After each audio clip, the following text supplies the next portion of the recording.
Okay, so so last week was Friday day and Friday night. This week's going to be Shabbat day and Motzei Shabbat. After Shabbat, and we'll look at Havdalah. Actually, is going to be a big part of what we discussed there, because sometimes it doesn't get enough airtime, and it's a very beautiful ceremony. And it was interesting for me and for us is that it got particularly highlighted in the current climate. So where we've done online stuff, in a very beautiful way, Havdalah has become very prominent in the offerings and attendances of what communities offer. The attendances, even though it's been quite late, at Havdalah services across the organization have been very high. Kabbalat Shabbat, we somewhat expect that, but interestingly, Havdalah as well. That's been very nice. So I'll look at that and give some explanations about what we do and why we do it.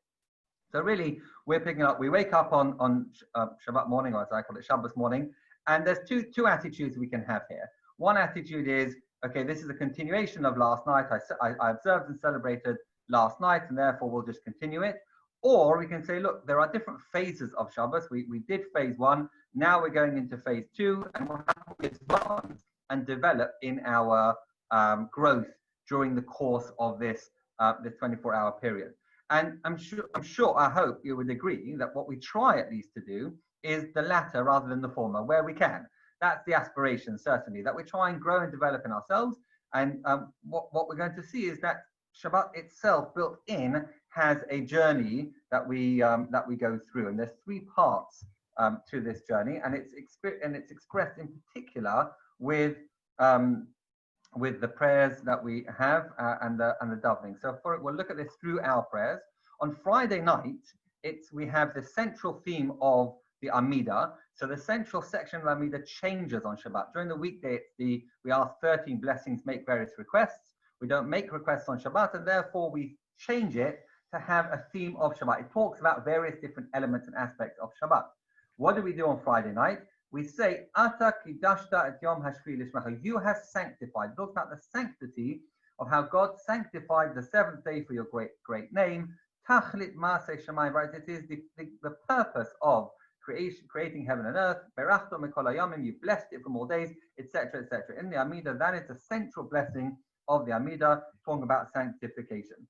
And then when we move to Shabbat day, Shabbat morning, not Musaf is separate because Musaf anyway is part of Shabbat, but on the regular Amidah, sort of evening, morning, and then afternoon. On Shabbat day, we have a different language. We seem to grow a little bit here, and we talk about Yismach Moshe b'matnat chelko, that Moshe rejoiced. There's a joy and a rejoicing that there is beyond the sanctity of what's going on. And then we have the third Shabbat afternoon, where we talk about, and we'll see this in a bit more detail soon, and what this actually means. But you can see there's a change that happens. There's a journey. The third one is Ata Echad V'Shimcha Echad. We talk about the unity and the oneness of God and His name. Mik Amcha Yisrael Goy Echad. We talk about the oneness and unity of the Jewish people. There's something else that's being referred to over here, which I want to tap into and to understand. Another difference, a little bit more subtle, but another difference we'll find in not, to be fair, not every Siddur has this, but some versions of the Siddur have it, where in the Davening there's another more subtle difference in the same prayer. And this is where you have, in the middle, you have a prayer, and it says, V'yanuchu, on Friday night, V'yanuchu va kol Yisrael, may we rest in her. Right? All of Israel should rest in her, using the term her. Well, that's fine, okay. But then when we go to Shabbat day, in the morning it says, V'yanuchu vo. And those of you who are familiar with the Hebrew, it says, may we rest in him. So that Friday night is the feminine, Shabbat day is the masculine. It uses the masculine term. And then when you come to Shabbat afternoon, it says something very different again. May we rest in V'yanuchu vam. This is in exactly the same prayer. But within that prayer, there's one word that changes throughout. Art Scroll has actually a whole explanation. Well, but it moves to the plural. We rest in them, right? So we can understand what is being referred to over here. What is actually happening? What is this trying to tell us? Now, I'm going to go back to something I mentioned a few times, and that is, and I mentioned already last week as well. That one of the metaphors for Shabbos is what? Anyone like to offer? What metaphor is used for Shabbos? Queen.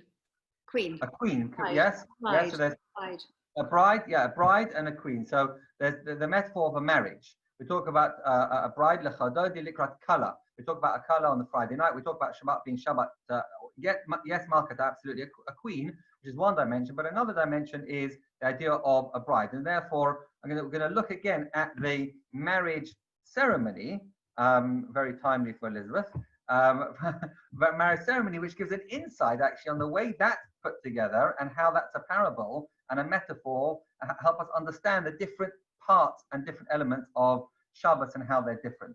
So there's two stages to a marriage, at least there used to be in the good old days. Nowadays it is, but it's done all together under the chuppah. But back in the day, they used to have the first stage, which was what we call kiddushin, sanctification. This was an engagement, but it was a much stronger engagement than modern day engagements, because after the kiddushin, which was done really with contracts and with a ring, with an engagement ring, then the only way to dissolve that was you needed a get. It was either by death or dissolving of the marriage. It was that strong and that valid, and that used to happen months and months before, up to a year before, and then a year later they would get married.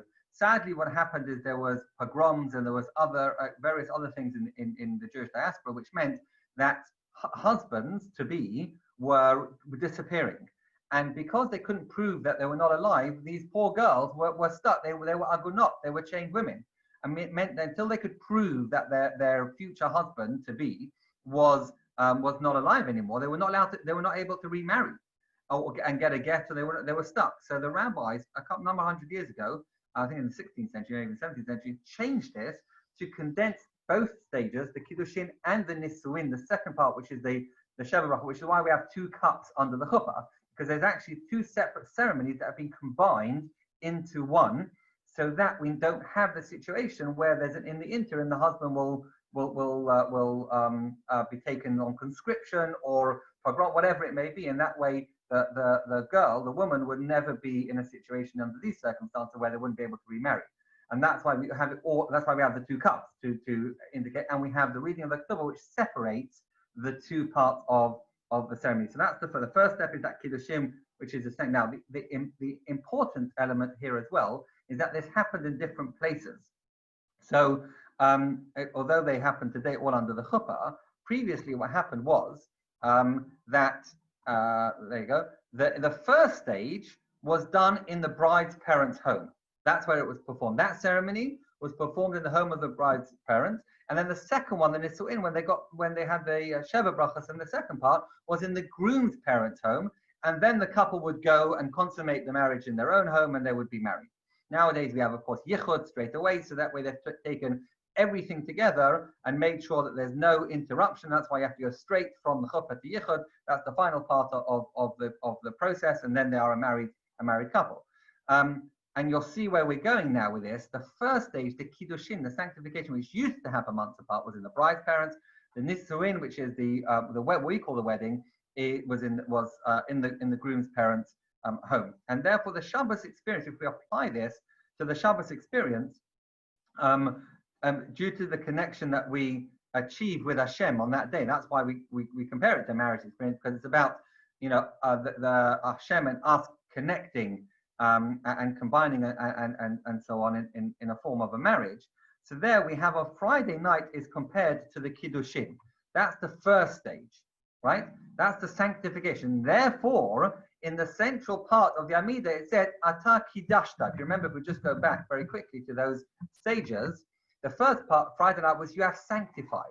That's why it uses that language, because it's the first stage of marriage, the kiddushin. It also explains why. What's the language that's used when you're talking about the rest? V'yanuchuva in the feminine, because this is in the bride's parents' home. This is talking about the girl. This is in the context of the bride. And therefore, the first stage on Friday night, A is sanctification, and B it happens v'yanuchuva in the feminine. When we go to the Shabbos morning, Shabbos day is referred to. We said Yismach. We'll go back over here. Yismach Moshe talk about rejoicing. Right, so that is the wedding, right? That is the kiddush, the nisu'in, because what happens at the end of the chuppah ceremony? There is a breakout, a spontaneous, right, breakout of dancing and clapping and so on, because that is a rejoicing. We're rejoicing in the fact that there is a unity of this couple together. And I spoke previously when we talk about Shavuot, why are we so happy that they're getting together? They're not free anymore. We spoke about freedom, etc., etc.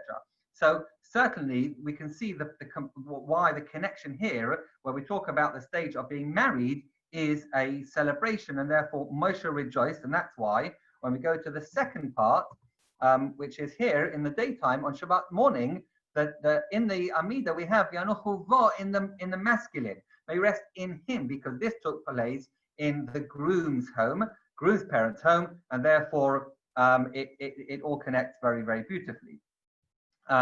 When it comes to the afternoon, right, and there, what do we say is the third stage of the marriage ceremony? We had the kiddushin, the sanctification, the engagement. We have Nisu'in, which is the Sheva brachas. What's the third and final stage is the yichud, the consummation of the marriage, the cluding together. And so therefore, what do we have here in the Amida? The third Amida on Shabbos afternoon, what is the central theme? Right? Surprise, surprise. You are one, unity. Ata echad v'shemcha echad. This is symbolizing the unity of the couple in marriage, the consummation of the marriage. And then when we talk about the resting, what do we say? V'yanuchu vam, may we rest in them, which is the analysis of the two together. In them together, there should be rest in them together, the husband and wife together, us and Hashem together, Shabbat, all of it together. And we see how this flows as a journey that happens through Shabbos, a gradual increase in this process as we get closer and closer to Hashem. And the Zohar, in fact, tells us that the Shabbos afternoon is the holiest time. It's called the Ra'ava, the Ra'avin. The most spiritual time of Shabbat is Shabbat afternoon. The Sudash Lishit time, and many of us will be able to appreciate that. There's just, there's something about the Shabbos afternoon as the sun is setting. There's something in the air that's there, and Kabbalistically, there's great significance attached to that time, which is why many Hasidic communities, in addition to the eating and having Sudash Lishit, Shabbat afternoon is very much expressed with music and with song. They will have, and I know the number of communities in Northwest London that do this, made a big thing of it. I grew up with this as well, that there is and of course we have that as well, right? Even on our own Sudash Lishit, it starts with singing, because music is the language of the soul. It's about spirituality. And so therefore, that time of day is sort of expressed with, and best expressed by, music, because it brings out the soul and our deeper parts, and we connect on that level. So there's a very beautiful journey that's happening that we can see in the Amida in two separate ways, in the central theme of the Amida, as we've seen both over here as a central blessing, and in that one word that changes as you go through. Shlomo, yes, please. Yeah. On that word, did you say, because I'm just checked in the... So I it made me mistake. It's not according to all. The art scroll has a commentary and an explanation why some have it all the way through as V'yanuchu. What do you have there? V'yanuchu va. You have it in the V'yanuchu va. In the feminine. Correct. Yeah. So that's for other reasons that they have it. Some have what I've did, but it's still what all of them have is every siddur has this bit. They have the changes of, that's the language, right? And it's just, I say, some people have expressed it in this way as well. In Nusach Sefarad have that in there. Okay. But that, I'm really pleased. Thank you. You're following, Ben. That's lovely. Thank you. So we've got, so that's the analogy. Let me catch up where I am. 5 nights Shabbos morning. You've got Ata Kidashta, the rest in her. Moshe rejoiced, and the rest in him. And then you've got the third one, and the unity of the couple. And that's why the theme is unity there, because that's the yichud, and so to speak. And that's what we learn from this. And we learn also from this, by the way, the depth and the nuance that is present in our prayers that, we don't always appreciate, and we don't always have time to appreciate. Maybe when we're at home, we get, now at the moment, we get a little bit more time, but that's running out. We're still going to be back in shore. We're going to be racing through something even more than we were before, and rightly so. It's not a judgment. I'm just saying that's just going to be the experience. So the opportunity to just pick up on, and I know Shlomo has been doing some of that, and in the mornings, and it's been very much appreciated, because we don't always get an opportunity. And that's why, Lindy and Lunchtime has been doing our series on Aleino, because we've got feedback from people. And as you know, I've been doing some of this stuff every so often, periodically looking at, we did a course on prayer, but we have got feedback from people that, they've appreciated the opportunity to just get a better understanding of the prayers. And here's another example of it, which is great. And the other thing is, And the most important lesson, I guess, for tonight is that Shabbos is not a static experience. It's a dynamic one, right? It moves from betrothal to marriage to oneness and so on. And that's how we're meant to try and experience. So let's look at some of the practicalities of how that works. Now, I have to correct the mistake that I made last week. And that's possible. So I'm going to get to challenge in a minute. Last week I spoke about Friday night gefilte fish. I'm going to get to challenge. But the meal is in the main the same in terms of the stuff that we're talking about, washing our hands and all that. However, I did make one mistake and confused myself on the night when I was looking through my notes for today. I realized I'm pretty sure, and Elizabeth will probably, because I think she took notes, will probably correct me if I'm wrong, as in I'm wrong that I'm wrong. I think I'm right that I'm wrong. That the way we do the challah on Friday night, I'm just looking at my notes again, that there's many similarities to the meal on Friday night to Shabbos day, but it is that we recite on Friday night the blessing of the challah when they're both side by side. I think I said when that was a Shabbos day. So I'm sorry, I must correct myself. We do the side by side. And again, that's part of this experience is about, you know, the idea that two challahs, there's not one on top of the other. We're just at the beginning of the process. Yes, we don't appreciate that there may be one above the other. And Shabbos by day, we place them in such a way that the challah on the right is on top of just a bit the challah on the left. So there's one on top of the other. And then we take the challah we take the challah on the right, which is closest to us, and cut it. And I think I said it was the other way around, if I remember correctly. So I got myself completely in a tangle last week. So I apologize. And I guess because it was sort of really in my notes for this week, and I had to, even though I do this every week, you know, but it's interesting, even though I do, you know, we do this every week, but in a sort of teaching mode and trying to sort of imagine it, you can get confused. It was a big lesson for me, actually. So that's with regards to the challah, and again, we emphasize foods and so on. So what is the most notable dish? Certainly for you, by the way, here is actually for Ashkenazim and Sephardim, is a hot dish, right? So for Ashkenazim, we call it cholent. For some Sephardim, it's called chamin. Others, they call, there's various names given in the Sephardi world, but certainly there is unity here that everybody has something hot. For Ashkenazim, it's usually a combination of, you know, meat, potatoes, beans, and barley, unless you're vegetarian, in which case you have the vegetarian option. But that whatever you call it, it's always a sort of a hot stew dish that was put on, that's been left on, whether on the fire or on a crock pot, from the day before. And it's important to understand the origin of this. By the way, the name of cholent, there's about loads of different people. Oh, hang on. I'm in the dark. That's because I've been sitting. It's a motion sensor. Hang on. If I just move. There you go. Sorry, I've been sitting for too long without moving, and the sensors forgot I was here. I'm fine because I'm on a screen. It just looks funny. So yeah, there's been various guesses. Nobody really knows, but there's been various guesses as to where the word cholent itself actually comes from. There's about half a dozen I came across. Interestingly, mostly based on French, as to where Old French, where it comes from, which is, for example, I've got in my notes here that I came across chalon, which means to warm, apparently. And my Old French is not terribly good. My New French also is not massively good, but it's a little bit. But you can hear the word chaud in cholent. That's where they think about. There's various ones French, but for me, it's the Yiddish one that really, you know, is sort of shalon is, which means it rested overnight, which is a sort of Yiddish Hebrew word. Shalom. It's actually a Hebrew word, but it's been, you know, brought into Yiddish. Either, whatever the reason is, we have cholent and we have this, and it has a very, very, more so than gefilte fish, has a very significant halachic background to it. And the origin really of cholent is, you'll be surprised, how far back do you think cholent goes? The origin of the background to cholent, how far back do you think it goes? This gives my voice a rest and I can take I think I brought in a cup for a sip of water somewhere. Anybody want to hazard a guess how far back? About 900. Yeah, 900, okay. That's pretty far back, yeah, go on. Anybody else want any advances on that? Middle Ages Europe. So Middle Ages Europe, okay. Final offers? Maimonides' time. In the desert, Egypt, Exodus. Okay.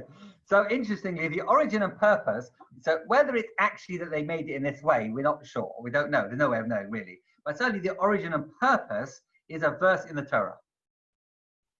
Goes that far back, okay? And this is why, because the Torah says, this is in Shemot, the book of Shemot, you shall not cause fire to burn in any of your dwelling places on Shabbat. That's what the Torah says. You shall not, towards the end of the book of Shemot, you should not, you shall not cause fire to burn in any of your dwelling on Shabbos. So at face value, you can mistakenly think you're not allowed to have a fire in your home on Shabbos. And there was, from the time Shabbos comes in, no fire is allowed. And there were people in the Middle Ages, there were sectarian Jews who actually rejected Torah Shabbat Peh, the oral tradition, and they understood the verse that way, very literally. And therefore for them, Shabbos was a very dark and cold day. There were no fires, there was no heating, there was no cooking, you had cold food, that's the way it was.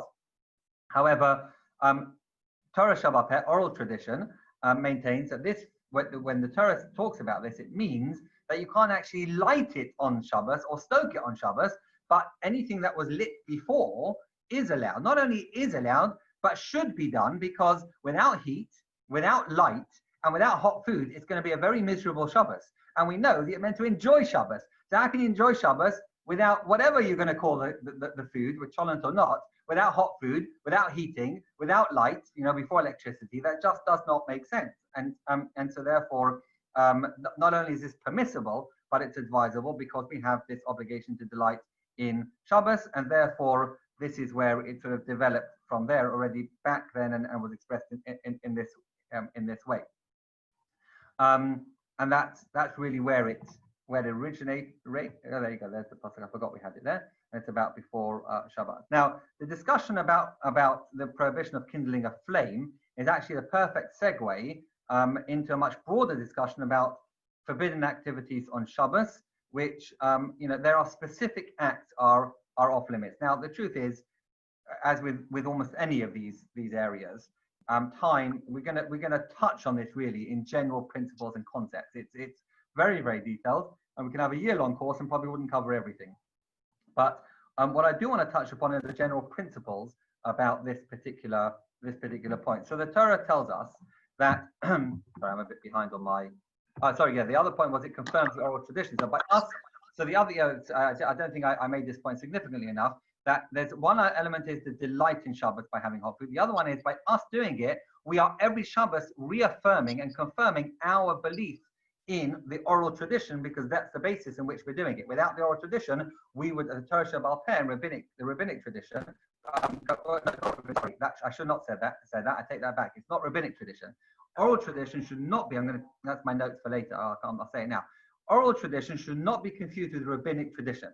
What we mean by oral tradition is what Hashem gave Moshe verbally, and it wasn't written down in the Torah. So Torah Shabbat Peh and Torah Shabbat Ktav are simultaneous. They were given simultaneously. The written Torah and the oral Torah were given simultaneously. Because there's so much in the Torah, that in the actual written Torah, in the Chumash, that if we were just to base it on that, we would not know how to observe Judaism. Shabbos is one of them. It has very little detail. Tefillin is another one. Very, very little. It says you should bind them as a sign on your arm. Well, how do we get their black boxes in the way they are with the four portion, etc., etc.? That's because simultaneously Hashem gave him an oral tradition as well. The reason for that, by the way, was to enable it to be changed. If anything that was in the written, you were not able to change. But if it's oral, it's flexibility and room to be able, the rabbis have, under certain circumstances, the ability to adapt some of those according to the times without going in. We don't do that. It's important. The important one is, when I say oral tradition, I mean which was received by Moshe at Sinai orally from Hashem. The rabbinic tradition is what rabbis have developed over time. So this, by eating the hot food, is actually confirming and affirming our belief in the oral tradition, i.e. that Hashem gave to Moshe a verbal part of the Torah, which was to go hand in hand with the written part, and that, in fact, not only hand in hand, that was the way in which we're able to know what to do. Okay. So having said that, we have the concept of 39 categories of forbidden work. The Torah tells us that we have to refrain, and this is important use the Hebrew here, from melacha. Melacha, which means work on Shabbos. But with Rabbi Odze, I'm getting some crack up. Is anyone else getting it? Your voice isn't. Smooth. I Yeah. was going to say No, the I've got the thing. same. Oh, I'm sorry. What, even Now if it's you've got- clear, but when you get into full swing, it goes into crash. Okay, I'll try and maybe not get into full difficult, but I'll try to not get into too much of full swing and maybe Just slow half down a little swing bit. will be fine. Half a swing. Half a swing. Okay. Yeah, we can't have Quarter no a swing. swing. You know?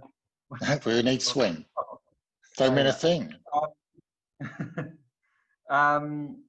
So yes, right. So the word, the Hebrew word is melacha, which means work or labor. But with just that's all the Torah says. You're not allowed to do melacha, work or labor on Shabbos. Well, what does that mean? Right? Qualify that. What does that mean in practice? We don't actually know. And in fact, as I said, that's not an exception. There's many commandments in the Torah where the Torah gives us a word or a sentence of what we should do without much detail, as I've just said. And therefore, we have this idea of an oral tradition, which was told at the time. Otherwise, how would they have known? How would Moshe have known what to tell them, actually how to observe, other than the fire that's explicit? There's nothing else. So how do you know what it is? So if we want to know, we turn to the original intent of don't work on Shabbos. And in order to do that, we need to look at the Mishnah. Because from the Torah, everything was oral until the Mishnah, which is the first century Common Era, where it became too much. And the rabbis felt, well, one rabbi in particular felt that although it's meant to be oral, we have to write it down now. Otherwise, it's going to get forgotten. And he wrote down the Mishnah. The Mishnah was a recording of the key points and key principles of the Torah up until that time. Can you say that again, because lost it from the word Mishnah? We lost what you said. Oh, sorry. So the Mishnah was a recording of all the oral traditions and halacha up until that particular point in that particular time, and therefore we know how to keep the commandments based on that. So we have to look at the Mishnah, and what the Mishnah tells us is that there are 39 categories of work, and that was based on the construction of the Mishkan, and that's based on juxtaposition. The fact that not doing work is juxtaposed with the building of the Mishkan, then we were told that that's how you're going to know what's work. Whatever was included and involved in the building and the service in the Mishkan, that you're not allowed to do on Shabbos. And there were 39 categories altogether. 11 related to baking because there was bread in the Mishkan. 13 related to cloth because there was lots of cloth materials of overhangings and all sorts of things that they had to put together. So the entire process right from the beginning. And there's 7, just time doesn't allow for me to go through all of them, but 7 relating to leather, because leather was the preparing of leather, because that was also used in the Mishkan. Then obviously there's the building process, the actual building of the Mishkan. And there was one last one, which I'll come to later, which was about carrying, because there was a carrying aspect as well over there. So the Mishnah refers to them as what we call avot melachot, which is sort of parent labors. There were general categories. And under the general categories, there are secondary activities, which are sort of offshoots of that. That is, it achieves the same purpose. Let me illustrate it with a few examples on what we're talking about over here. There's the general categories and subcategories. A couple of examples. So, for example, we have over here planting, right? Sowing. So what a general category is sowing, right? Which the reason what are you doing by sowing is you're going to cause something to grow. You put a seed in the ground, it causes it to grow. Therefore, a subcategory would be anything that helps that process, anything that causes something to grow, including watering. So a simple watering of a plant is within that category, because what you're doing is you're causing something to grow. Another example of this is sowing, right? So sowing, what do you want to achieve by sowing? Is you want to permanently join two things together. So therefore, gluing is also forbidden, because it's exactly the same process. Whether you're doing it with a thread or whether you're doing it with a synthetic material, doesn't make a difference. The end result is exactly the same. It's just that one is a general category and one is a subcategory, because the general category is sort of like the classic example of that. And then there are other examples of that if you're trying to achieve the same thing, where over time those things get developed and so on. And this can work both ways. We can say, look, because something is not like that, therefore it's not a problem. And sometimes, and that's part of the nuance and complexity of halakha. And when authorities are asked to rule on something, they need to then look at, is it the same or isn't it the same? And that's the same system as English law. English law is based on that as well. They have precedent. And if you want to argue a case, you have to either say, I think he's guilty because it's the same as the previous case that is guilty, or I think innocent because every other case is guilty, it's not like this one, and therefore this time it should be innocent, or whatever it may be. You get the point. So it's actually, as we know, English law is based on Talmudic law, which is based on biblical law for exactly the same reason. So the common denominator, and look, that was just two examples, and there's lots and lots of, but the point in a way, the common denominator here is that each of the 39 categories is that what you're doing is you're using a knowledge or some skill to make a positive change. That's the general principle for all of them. All of these 39, it is exactly the same. Even if the change is a very, very minor one, the point is that is what we say melacha, right? We say what that's the definition of work or labor on a Shabbos list. So, for example, let's note what's not in the Mishnah's list, right? The Mishnah's list does not include carrying heavy objects, right? Some people may think that's heavy work. That's work. I mean, if I have to move my, sofa around, that's going to be heavy lifting. But that's not forbidden on Shabbos. Why? Because we're not here. I mean, we may sometimes be using knowledge and may sometimes be using skill, but we're not making a positive change to nature. Nothing is changing in nature, maybe changing in my nature, but you understand what I mean, the world's nature. So therefore, that wouldn't be a problem. Running is not included in the mission, right? Carrying something from one room to another, carrying things upstairs, whatever it may be. You get the idea. There's lots of things that are permitted that we might consider work. So it's important to understand the definition of melacha, i.e. a positive change to nature. That's really what's there. And it makes so much sense, therefore, that rest should be defined. Oh yeah, that's a good way of putting it. I forgot that was the note. Effort is not work, right? So maybe make a lot of effort, but that's not the same as actually working. That's not relevant in this circumstance. So okay, here we've got a text, a very beautiful text from Diane Grunfeld. Some of you might remember he was a Diane on the London Beth Shmaya. His son is a member of St. John's Wood. Wrote a couple of incredible books. Was an amazing. In fact, his background is very interesting. He was a barrister. He was originally from Germany. He was a barrister, came over as a barrister, and then because of his genius, they chupped him for the Beis Din. And then head of the Beis Din at the time said, "Why don't you sort of change your career path?" And he became a Dayan on the Beth Din with one of really phenomenal. And he wrote a book on Shabbos called The Sabbath. We have it in the shul. Who has it? Sue. Why don't you read for us? Sue, would you mind reading?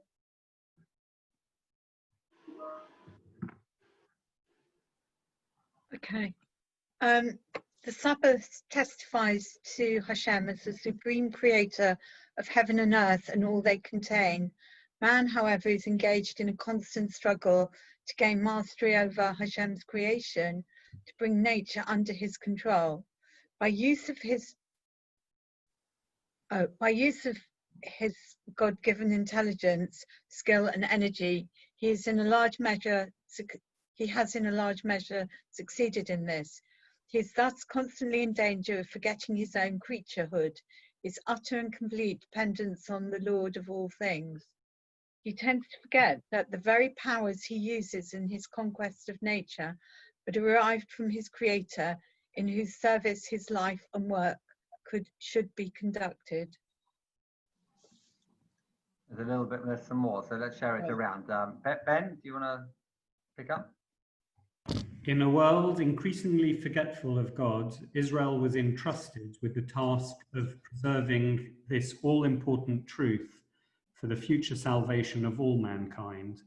God willed, therefore, that the Jew, while subduing and controlling his environment like every other human being, must recognize and show that he recognizes that his powers are derived from the one higher than himself. This recognition he is to express by dedicating one day in every week to God, and by refraining on this day from every activity which signifies human power over nature. Yeah. On this day, we renounce every exercise of intelligent, purposeful control over natural objects and forces. We cease from every act of human power in order to proclaim God as the source of all power. By refraining from human creating, the Jew pays silent homage to the Creator. Which I thought, that's a very lovely way of sort of understanding the deeper meaning of what it means to rest and rest in that way, and why you can have 100 guests and with all the work that involved, that's not considered to be a problem in terms of work, because it's not. What we think is, even if it's a small watering of a plant, why the problem? Because what we're saying, if this is a day about God, then it has to be on every level about God. We're emulating him, so he stopped doing that, we're going to stop doing that. But it's not just an emulation. It's actually, as it says here, in a very beautiful way, it's pays silent homage to the Creator, which is a very sort of, I thought a very beautiful thing, which is lovely. Also, it's next to the yes, please. Yeah. I thought somebody was wanting to ask. Okay, so moving on from there, let's look at some practical application of this, and then we'll move on to Havdalah. So, for example, when we're talking about the cooking and baking, one can't put food in an oven, microwave, or on a fire on Shabbos, or you can't extinguish or lower or turn off a flame. You're not allowed to do any of that. But we want hot food. So there's various ways in which one is able to do it. Either you can put it, depending on the circumstances that allow, you can put it in the oven, heat it up to its hottest, turn off the oven just before Shabbos, and for the next certainly hour, possibly two, you'll have hot food. Sometimes that's an answer. That for various reasons. Another is you leave it in the oven and you put it on a timer, or use a hot plate. There's various methods nowadays that we have on ensuring that we have hot food on Friday night and Shabbos day. That's by either leaving it on a fire or a crock pot. There's various ways. If we are leaving it on a flame, then that's when you had blech. I don't know who uses blechs anymore nowadays. With the advent of hot plates, very few people will use a blech, which was the Yiddish word, and it was a metal sheet that you put over because you had to cover. And the reason for that was because you shouldn't cut. It was a way of recognizing that this was Shabbos, and you wouldn't come to turn the flame up or down. And that was one of the ways in which you can make this distinction. And so that was. But nowadays, I think very few people do, but sometimes we do. And sure, certainly we did. And I guess even the usual we would, and so on. But with hot plates and hot cupboards, we don't need to, thankfully, so much. Shabbos day, then again, we have either on a covered flame, a pot, or a crock pot. Everybody has their own method of doing it. The other element here that we need to remember, which is important, is that the food has to be either completely raw or edible. It can't be in between. If it's sort of a little bit cooked, then you're not allowed to have that when Shabbos comes in a little bit cooked, because the concern is you might be enticed to turn up the heat because you need it for Friday night dinner and it's not cooked through yet. So if it's fully cooked, there's not a problem. If it's completely raw, well, then it's for tomorrow. You're not going to eat it that night. So that's way. And when you're serving food, not to serve from the heat, you have to remove it from the heat source, wherever the heat source will be, in order to serve it. And you can't place food on a covered fire. You can't, unless it's dry food, you can't put, sorry, I should have said here actually, can't put liquid food even on a covered fire on Shabbos. You have to put something that's dry and heat something up that's dry. I must remember to fix that on my notes actually. And you can put it near a fire and remove everything. All the food should be removed from the oven once if the oven is still on. If it's not on a timer and the oven's off, it's fine. The only thing is nowadays with the ovens off, there are very often lights. Even when you open the oven door, the light goes on, and that's a problem because you're not allowed for that to happen. So you need to make sure that that's not the case in your particular circumstance, which is why, unless you have a Shabbos mode, very few people use the newer ovens to do this. The older ovens didn't have that so much. So sometimes in newer ovens you can disable the light, whatever the circumstances may be. When it comes to hot water, the best thing is to have an urn, which we can so easily do nowadays, and boil it before Shabbos. Okay. One of the classics in terms of a challenge on Shabbos, important to note, making coffee and tea. You have your urn. From your urn, you put it straight into a dry. It's important that it's dry because you otherwise be heating up the water. A dry cup, and then from there you put it into a further dry cup.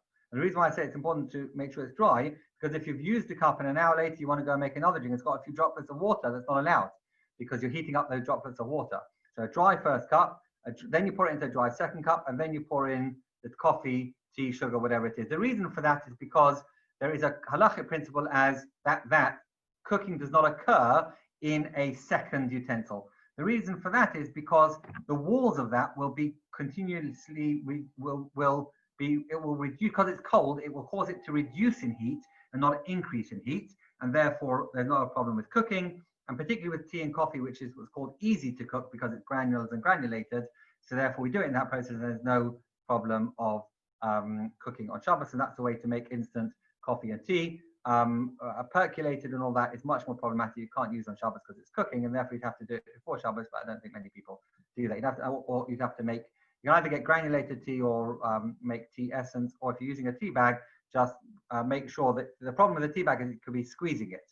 So you just have to make sure you lift out the tea bag with the spoon underneath it, so that way it's not squeezing, and then throw it straight away. Otherwise, if you lift up the tea bag from the top, it's actually causing it to squeeze out, which is a problem, and various other things. I feel like somebody's going to want to come in with a question here. Ben. Yeah, sorry, no, I remember having a discussion with someone, and I can't remember who, but the actual process of infusion of the tea bag was the discussion, and whether that was causing change, because there's actually a change that's happening from the heat of the water on the tea leaves. Right, and therefore whether you could. So therefore, are you talking about one of these where you put it in the middle and it sort of infuses? Yeah. Yeah. So that wouldn't be, so again, that's not an issue because you're as long as you've done it in that process, you've got the water there through. It's now a second vessel, and it's like why would that be any different to putting a tea bag in a cup? No, but also the tea bag as well. Their issue was also even the tea bag as well. Also what, sorry? I was going to ask that. Isn't when you use a tea bag, isn't there a lot of people question, is that sieving in some way? And is that allowed? It's not, I don't have time to go into the details now, but sieving is not the issue. Sieving is not the issue. Yeah. Sorry, was there a further question?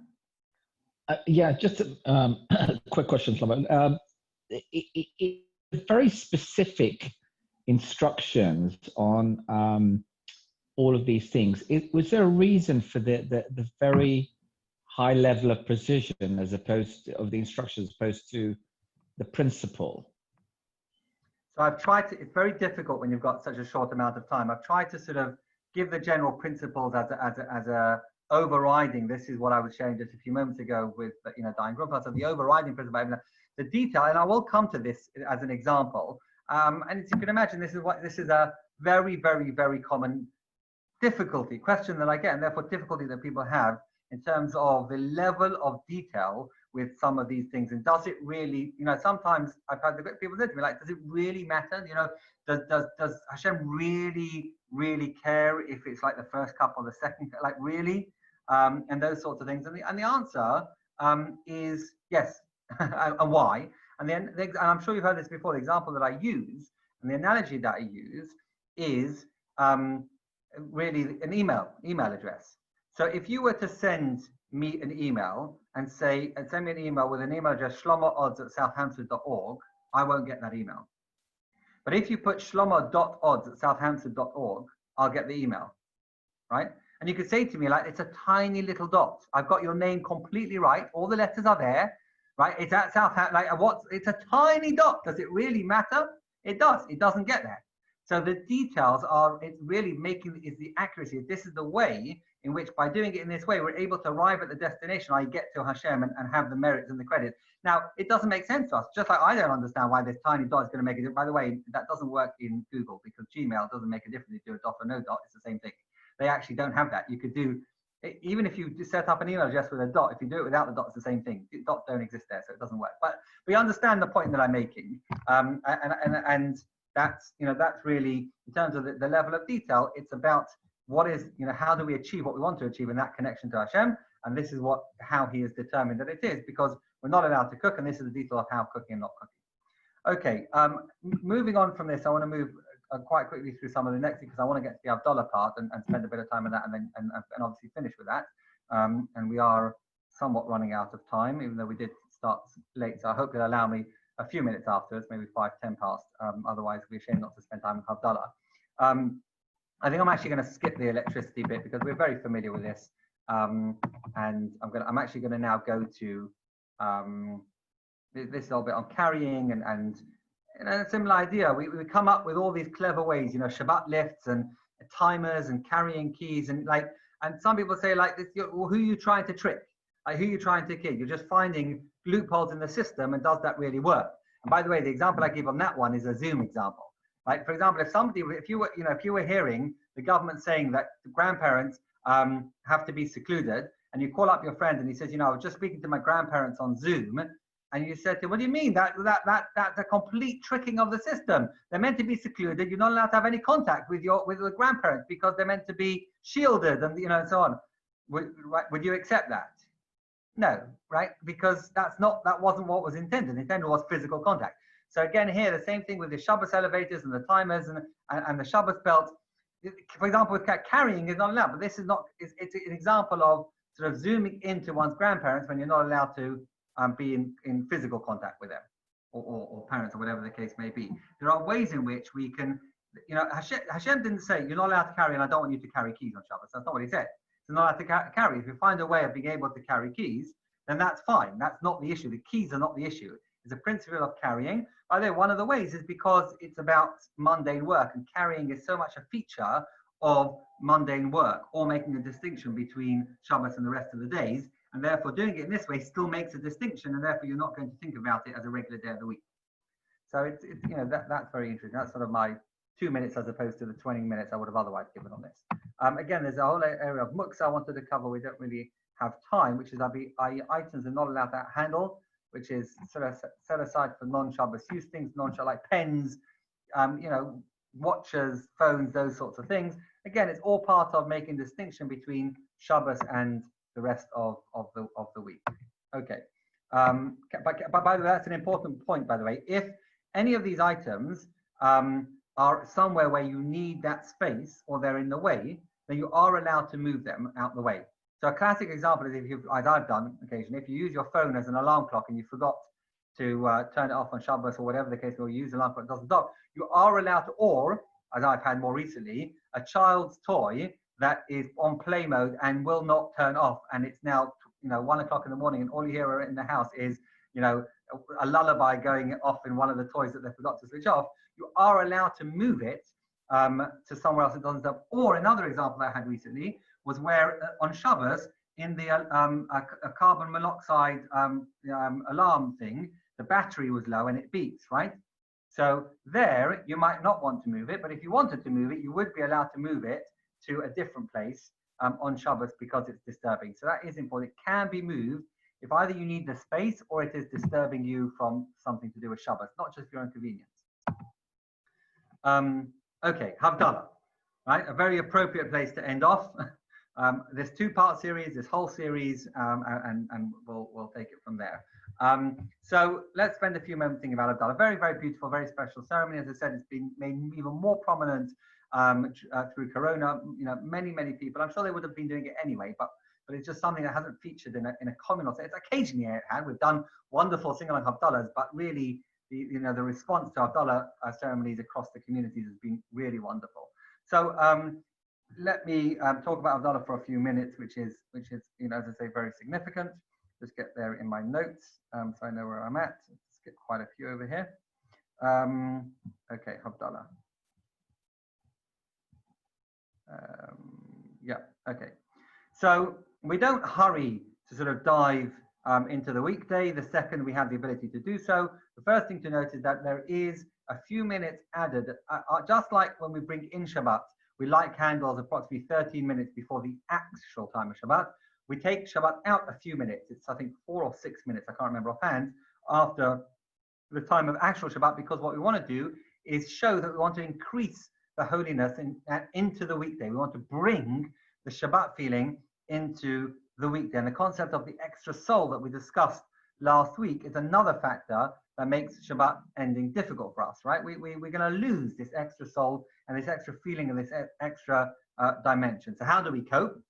How do we transition with this sort of sadness that Shabbat is over? So there are various things which the Havdalah ceremony gives us that helps us and gears us, at least in part in this regard, to make that transition. So just like with the onset of Shabbat, we do it with a cup of wine. So when Shabbos is over, we do the same thing. We have a cup of wine, and with Havdalah ceremony, we have wine or grape juice. We have some aromatic spices, very often the cloves or something simpler, and a multi-wick candle.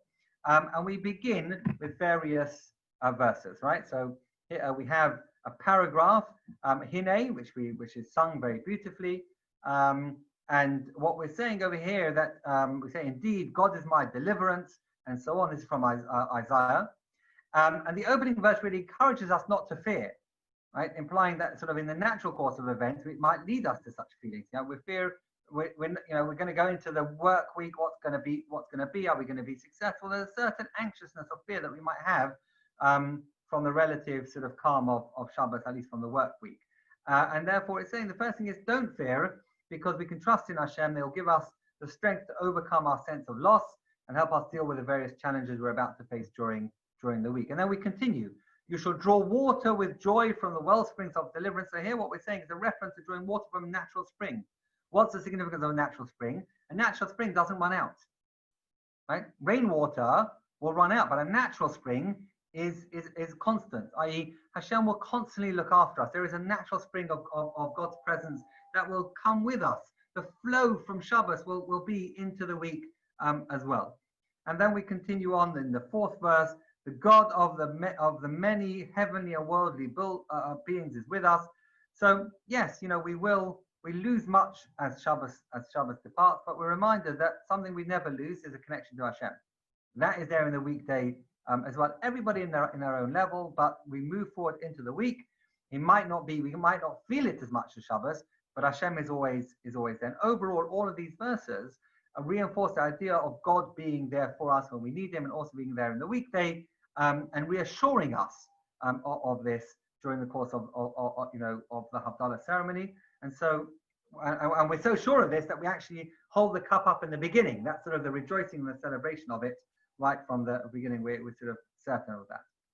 Mentions also about how salvation came to those, and we reference Purim, because salvation, Hashem always, and that's why I say I will raise the cup of deliverance.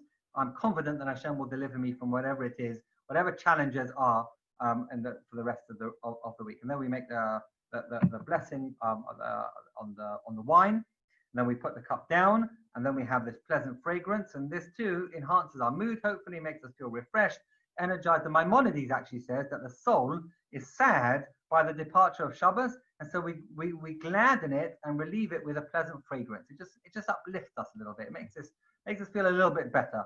And then we make a blessing over the flame, the multi-wick candle. The reason for that is very significant, actually. Why there's more has to be multi-flamed, and why there's a candle now. I'm sure you're familiar, but I'll just repeat that when the world was created, there was light, and then Adam and Eve were in the Garden of Eden. They were banished from the Garden of Eden. Although they were banished before Shabbos, they were allowed to stay in over Shabbos. And then they were going to go out into the darkness. The Garden of Eden was only light. They only experienced darkness after Shabbat. And they were very afraid. And Hashem imparted some of His wisdom, and He showed them how to make a fire, which is going to help them for heat, help them for light, and help them for cooking. And by taking two flint stones, knocking them together, and you'll be able to make light. And so that's why it has to be multi-wick, i.e. minimum of two, to remind us that it was the two stones of flint stones that Hashem showed Adam and Eve on a basic level. On a deeper level, it's this idea that when things are dark and when things are difficult and we're there, Hashem, just like Hashem helped Adam and Eve to get through the darkness, Hashem will also help us in whatever way we need. It's not always easy, and sometimes we need to uncover it, we need to work for it, but it's that symbolic of the light, the fact that it's multi-wick, that Hashem provided them those two, the way of being able to create the light. And so we need to work for it by actually lighting it and knocking it together. That's the symbolism of having to make the effort. Hashem didn't give them the fire and the flame. He He showed them how to do it. And that's our work week. Shabbos, in a way, is Hashem giving and making it for us. He makes it holy for us. He created a day of holiness. The rest of the week, we need to create the holiness ourselves. Hashem shows us how to do it by Torah and mitzvahs and so on, but we need to make the effort, just like taking the two flintstones and knocking them together to create light, to create sparks, to create spirituality, etc., which is, again, very, very lovely. I find very powerful and beautiful insight into the significance of having the flame there, and B, that it has to be a multi-wick candle. We by the candles, we look at the reflection of the flame in our fingernails only because that's where you can see a good reflection. But again, it's the idea of that symbol, reinforcing this point that I'm making about the physical. What do our hands represent? The work of our hands, what we do. And therefore it's saying it's that light. I'm going to remind myself, where did that light originate from? By Hashem showing what to do, and we did the work. I.e. Adam and Eve, so too we're going to do the same coming into the work week. We're going to make the efforts, we're going to do the work, but Hashem is going to help us along that way and give us the light to be able to do it. And so ultimately, however, the greatest comfort comes, this is the final blessing. The greatest comfort comes when we realize that we never really part with Shabbos. Right? That'll be the greatest comfort. Because however much we're sad of leaving Shabbos, if we feel we've never really left Shabbos, then that would be the greatest comfort. And the final blessing really tells us that. It talks about the difference between the two, which on the face of it, we might think is about the separation between the two, but actually it's saying no, that there is a concept of bringing the two together, bringing spirituality and holiness into the rest of the week, which is very, very significant. And it's a mistake in a way to treat everything as the same without seeing distinctions between things, right? If we did so, we wouldn't be able to bring holiness into the mundane. We have to recognize this idea of the 6 work days and the 7th day, right? And that's why we bless God for making a distinction between sacred and profane, because then we can appreciate what's holy and what's not holy, and then be able to take that which is not holy and make it holy. And that's a big blessing. And that's what Shabbos is about. What's the one message of Shabbos, as I explained last week? Being able to take the physical, materialistic world, the food that we eat and everything else, and use it for spiritual purposes. Well, that we do every day of the week. We can bring Shabbos every day of the week. It may be a bit more effort and it may be a bit more difficult. We don't have as much time and whatever, but we can still achieve the same thing. We can take that which is materialistic and utilize it for good purposes, i.e. godly purposes, because anything that's good, that's what God wants us to do, moral, ethical, and so on. And that means we're making Sunday into Shabbos, Monday into Shabbos. We never really leave Shabbos. This last blessing of Abdullah tells us, however much we feel sad of leaving Shabbos, there's a way in which we can never really leave Shabbos. Okay, it's a little bit more work and a bit more effort and not as easy, but it can be done on some level, on some way, each and every day. And that's really, really beautiful and really, really, really powerful. There is a custom, by the way, of Malava Malka, of having, where are we up to? I don't know what happened there. Is that the last? Screen sharing has stopped for some reason. Okay, can you hear me? Can everybody hear me? Okay, it tells me my speaker is not working. Please use a different connection. I was worried you can't hear me. Okay, you can hear me. That's great. So I'll finish off the last few. I think anyway that was more or less the last slide. But there is a concept of Malava Malka, which is accompanying the Queen, and that's a final meal after, if you can imagine, even particularly in the summer months, if you can think a concept of having more food after Shabbos, but even if it is with some fruit or piece of cake, something. And the reason for that is actually from the mun. So if you think about the process, what happened with the mun? We had a double portion on Friday, right? Now those portions, by the way, were divided into meals. You had those days at least 2 meals a day. So they would have on every day, the manna would suffice for 2 meals. So on Friday, the Friday morning, they would have Friday morning, they would eat, and then they'd leave some for Friday night because that's 1 meal on Shabbos. Shabbos day, you'd also have that. You'd have 1 meal during the day, right? And then 1 meal later on. And there was still food left over for afterwards. So that, there's a link to that as well. And I thought it was important to mention that some people have the custom and practice to do this, to have a Malava Malka. One of the other things with Havdalah, which you'll notice, is that it's based on the senses. So you've got the 3 senses. You've got the tongue, so taste, which is the lowest on the face. Then we've got the nose, and then is the mind. So where is that? You've got the cup of wine, which is what we taste. Then we smell the basamim, which is smell. And then the light, which is about the idea of the concept of thinking about Hashem providing for us. It's about the mind. It's about spirituality. It's a higher level. And we slowly progress in all of those three in Havdalah to give us the sort of a hierarchy of the senses as we sort of go through that, and in terms of the logic and the order of why we have it in that particular way. And it's probably because the wine is the least, taste is the least refined of all our senses, because you have to actually be touching it to taste it. Smell is more refined because you can smell something from further away. But our mind and light, you can see even further. For example, we see the light of the stars and the sun, which is beyond our planet. So it's about the idea of we grow, even though we think we're moving away from Shabbos, we're saying, you know what, I'm moving into a time in which I can perceive godliness even from a distance. Light and spirituality can be perceived from a distance. And so that's one of the reasons why the order of what we do is in that particular way. We make the blessing on the wine first, even though we're not going to drink it till later. Because you could say, well, make the blessing on the wine later, we're going to drink it after. No, it's very carefully, like I said with the prayers, very carefully thought out, the order of what we do and how we do it, and what are the messages behind what's going on, which I hope today and through the entire course and the last number of courses, what I've managed to achieve is not just only go through some of the technical aspects of things, but give some greater insights and deeper meanings to the practices that we have at home, that we've always done, hopefully, but maybe have been taken to the center stage even more so now when we are at home than before, which is why we've done this course of Judaism at home. So, for example, I began the series by highlighting the importance of Jewish life and how it can flourish in the home. We looked at how we wake up, we looked at how we eat, we look at how we daven, and here, of course, how we observe Shabbos, all about how we do it at the home. And of course, this is only a small fraction of Jewish life. And even this can be a lot. Even what the last 5 weeks, which in a way may seem not much, but there's a huge amount that we've covered in that time, because the Torah is vast. And that's why the message, for example, of the Hanukkah menorah, which we should remember, is where we kindle one at a time and we grow each night. All right. Now I know you've heard this from me countless times, but it bears repeating, and I believe in it very, very strongly.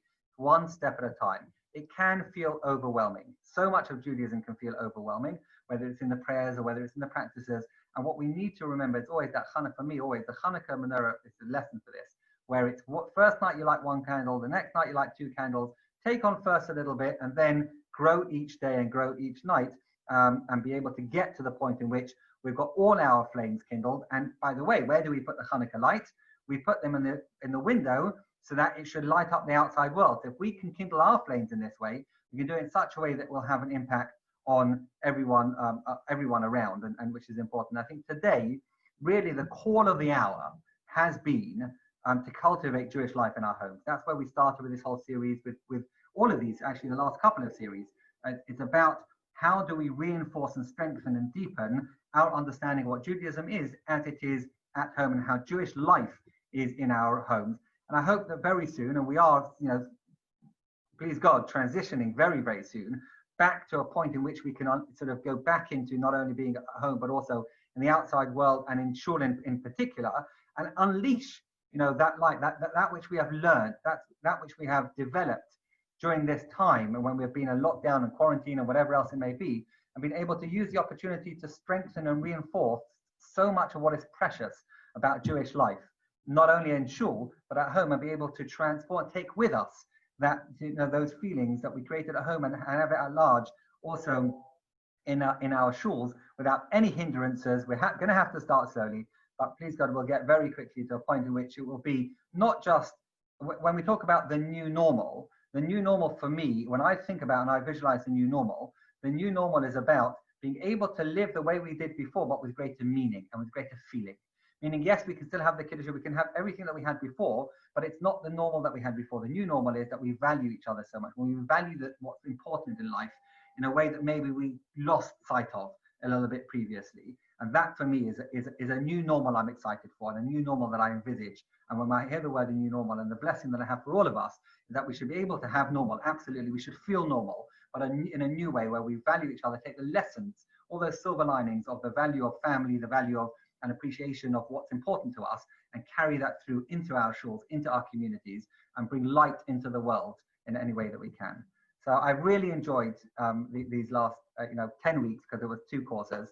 I'm sorry that it's come to an end, and that's it for me for the JLI series, and certainly for the moment, my nephew's wedding, which I'm not going to be able to go to in person, but next week, and then the week after, I'm giving a talk elsewhere that I commit to a while, and then we're moving. So who knows what's going to happen? So it's I guess hopefully au revoir, as they say. But thank you for being with me on this journey. I know that many of you have been here throughout, and some of you have been through 3 years at Ware Philip, which has been really, really wonderful.